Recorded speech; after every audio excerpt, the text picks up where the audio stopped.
harassed, they're irresponsible. Ukisikia mama who says loudly or even a pastor that men these days are irresponsible. Amekuwa na mapipi na mambona wangapi akajua ni irresponsible.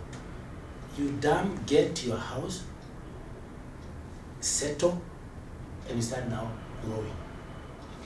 Even where we used to pay dowry, traditionally, I asked Madamaki, one of the Madamaki's leaders within the Kikuyu on that kiama. And they are very clear. They say traditionally, if a poor person, a boy, it was a curse for anybody to say this girl should not be married to that boy. Particularly the elders, they never allow the marriage to be consummated. The boy does not have anything. The boy is supposed to go and get manure in the wool, manure, from the head of the sheep, or then come to that old man, the elders are the ones who do it, and it is thrown in the place where the livestock of this person is. Then the girl is given to the man. Go, mwanze kuzaa, na muwe na mali, muje mulete dowry.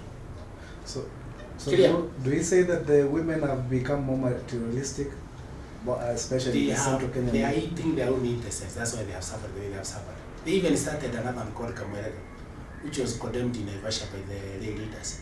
They said, Kaguthi-why, what are you showing?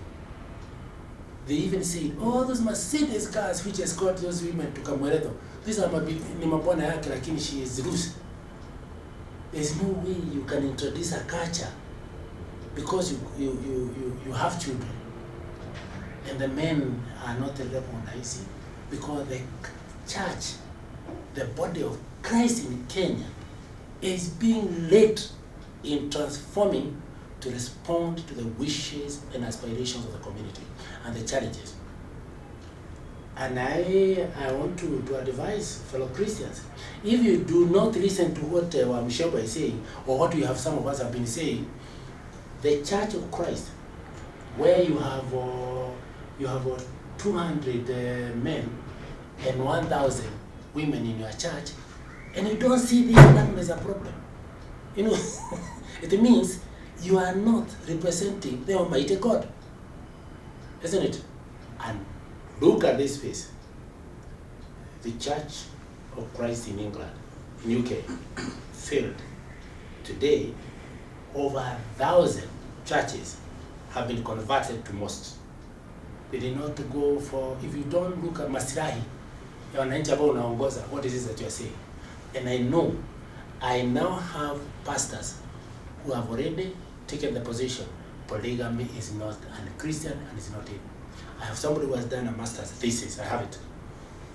He did master's thesis in Sudan, Uganda, and Kenya, and he compared quite a lot. There's nothing un-Christian on polygamy.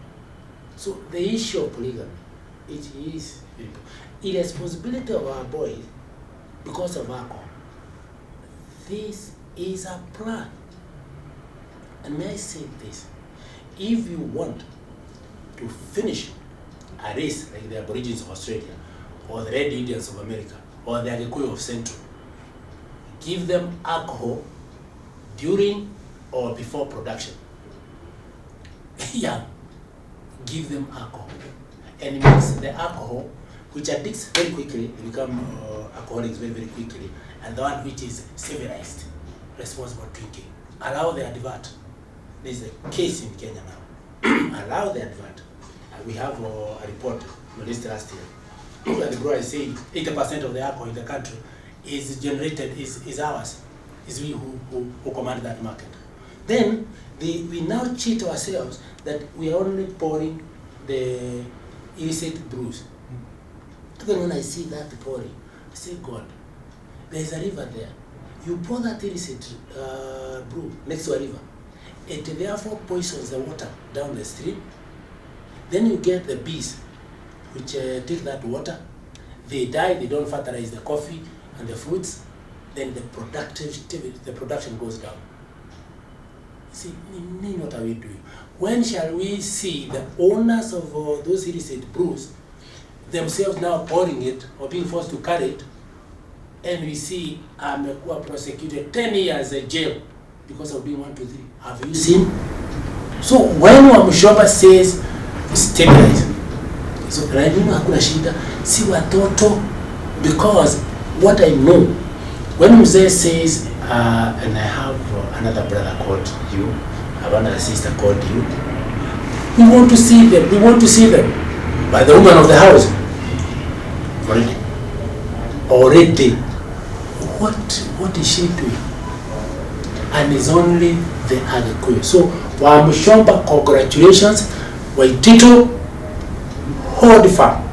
And can I get the members of parliament, MCAs, support attack on alcohol? May I get clergy, tangaza msimamo?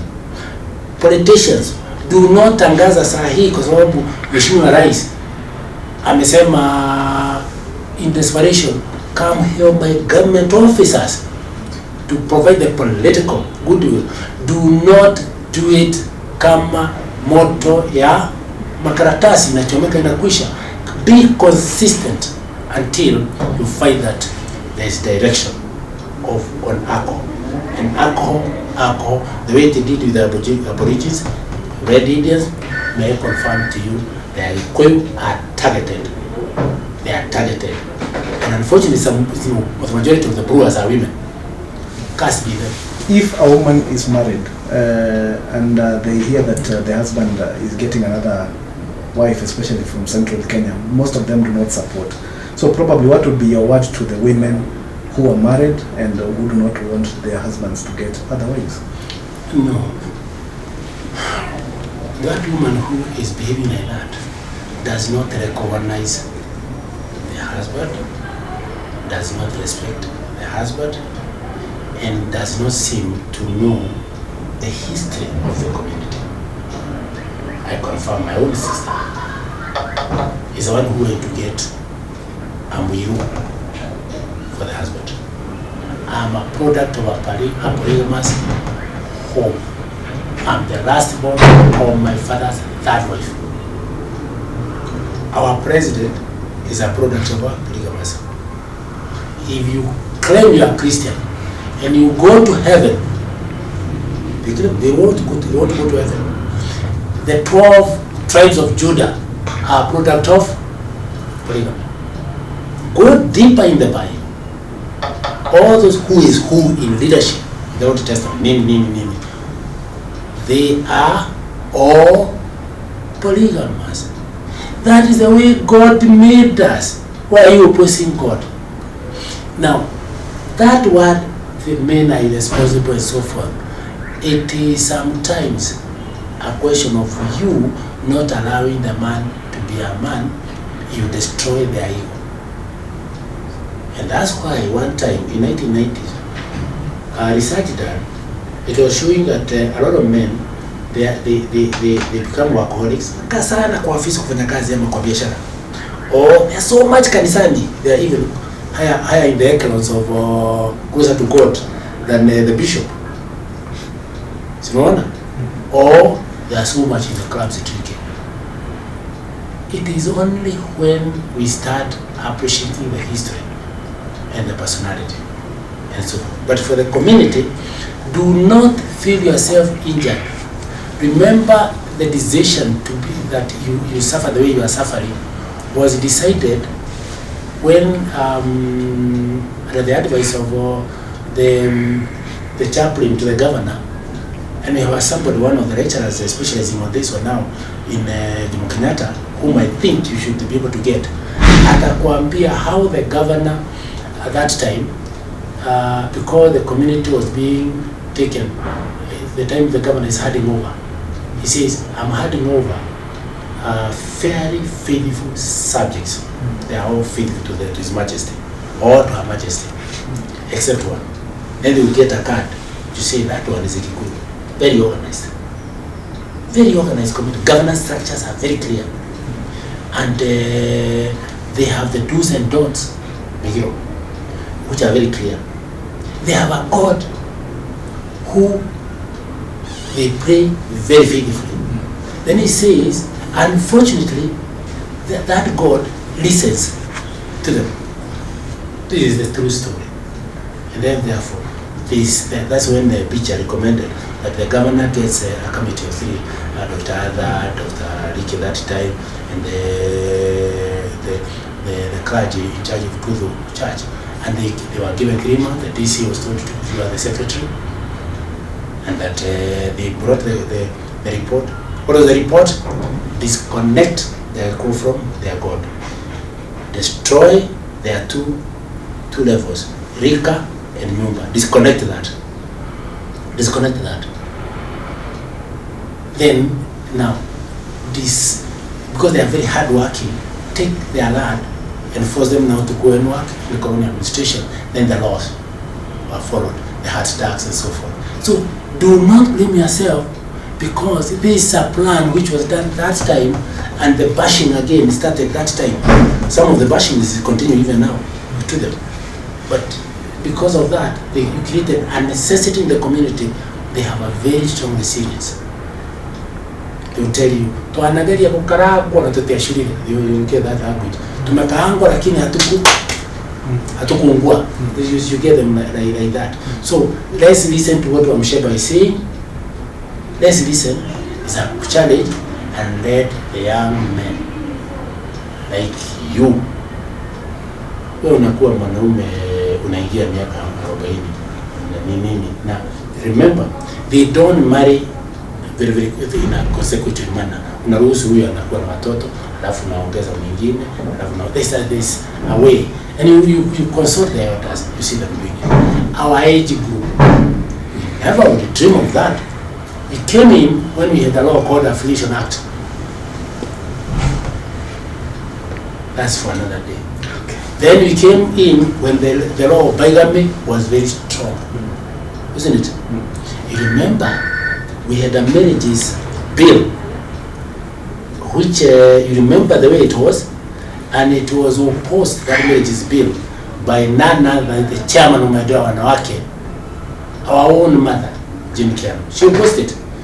That time, she argued, ati mwanangu ati anakuwa charged on adultery, sasa atafungwa miezi 6. Niache peke yangu. No, we don't want that law. She appreciated the reality that time. It had to be withdrawn, applied of course in another country that we know, but they removed the dirt that had been put to affirm the Western culture. Women, Kikuyu, because the ones that you addressed me, that what do I advise them? Don't listen to those who advise you on the qualities of a good wife. Cost-based. Cost-based, they have very things. And I don't want to go very far, because most likely the news will not be. But if you are able to understand it, the cost of the wife, 3 things. It is the provision, provider, isn't it? Protector and a penetrator. 3 things. Kikuyu, recognize, respect, join the family, the clan, and work hard, develop the wealth. And that's why you get, for information, ask the friends here, the Ababus. They are looking for those Kikuyu girls like hot potatoes. Yeah, if you want to get wealthy, they know how to. Yeah.